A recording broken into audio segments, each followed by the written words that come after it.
Jimmy Butler and the Miami Heat ended up putting it all on the line last season. You see, Jimmy Butler, he worked on his game, and it showed off all season long. He was able to get to the free throw line. He was one of the better all-stars in the entire league.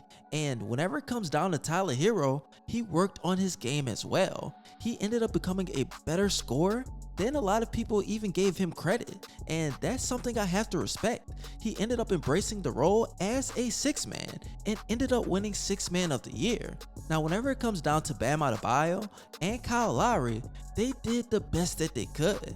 Bam Adebayo was that defensive stopper, but I wanted to see him translate that on the offensive end as well. Of course, he did have high point per game averages.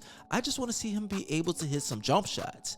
Kyle Lowry, him being out of shape, showed off throughout the season and in the NBA playoffs. His conditioning was the main reason why he wasn't able to get that much playing time, but he was a genuine leader. He's a guy that facilitated the offense, and now even this offseason, it seems that he appears to be getting in shape. Now whenever it comes down to the Miami Heat, we all know that they are going after Donovan Mitchell and Kevin Durant, and from what I hear and what everybody else has been talking about, Gordon Hayward as a plan B. But let's not talk about Gordon Hayward or Kevin Durant right now. According to The Athletic, they put out an article titled, "What 6 NBA teams could offer for Donovan Mitchell and how Knicks can top them." And in this article, they have an interesting column about the Miami Heat. Now, the Heat's all-in package includes Duncan Robinson, Tyler Hero, Nikola Jovic, a 2023 and 2028 first-round pick, and a 2027 and 2029 first-round pick swap. The article states that Hero is the reigning NBA Sixth Man of the Year, but conceptually, he presents a more extreme version of the same predicament that Rui Hachimura from the Washington Wizards would. He is entering his 4th season, which means he's extension eligible as well. And unlike Rui Hachimura, Hero will command a max.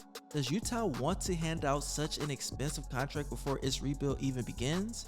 For what it's worth, the Jazz would ask the same question about Barrett while negotiating with the Knicks. Duncan Robinson would be in a trade only for salary matching purposes. And Miami is not including Jimmy Butler or Bam Adebayo. We don't see the Jazz wanting Kyle Lowry's $58 million remaining contract over the next couple of seasons. Ultimately, it will come down to the picks, and as of now, Miami can't offer many of those. They could add a 2024 first round pick swap, but that would be extremely unlikely to matter considering the Heat will be competitive as the Jazz will be rebuilding. Now, whenever it comes down to this article, it does have some things that actually make sense. Whenever you look at it, the Miami Heat are at a disadvantage whenever it comes down to going after Donovan Mitchell. You see, the difference between Kevin Durant and Donovan Mitchell is the way younger player. So I would be more likely to give up a lot of draft compensation to acquire Donovan Mitchell. Even looking at this article, I believe that there's 2 teams that have an advantage over the Miami Heat to acquire the young superstar, and that's the Toronto Raptors and the Washington Wizards. Now the Raptors, they can offer OG, Gary Trent Jr., and Precious a 2023, 25, 27, and 29 first round pick, all unprotected. Then the Washington Wizards can offer Kyle Kuzma, Rui Hachimura, Johnny Davis, Corey Kispert, a 2027 and 2029 first round pick swap, and a 2028 first round pick, all unprotected. At the end of the day, I believe that if the Miami Heat actually want to go after Donovan Mitchell, then they need to at least up the stakes. Not give up Max Strus, but maybe somebody like Omar Yurtseven or somebody like Gabe Vincent added onto the package. They're guys that can at least boost up your offense for the Utah Jazz, who is in rebuild mode, but they can also add value whenever it comes down to trading for assets. Now, you guys tell me what you think in the comment section. Do you think that the Miami Heat should give up on trying to obtain Donovan Mitchell, or do you think that it's likely that he will still end up with the team? Also, you guys, I do have 2 more questions, but first, make sure you follow me on both of my Instagram pages. Once I reach 1,100 followers, I will be giving away an NBA jersey of your choice, and don't forget to follow me on Twitch and my other YouTube channels. I'll be doing a podcast that you really don't want to miss, and I'll also be doing some other content to where I can interact with you guys and play a little bit of NBA 2K. The link is in the comment section and it's also in the description. Now, the questions that I have for today is 1. Besides Donovan Mitchell or Kevin Durant, what NBA player would you trade for?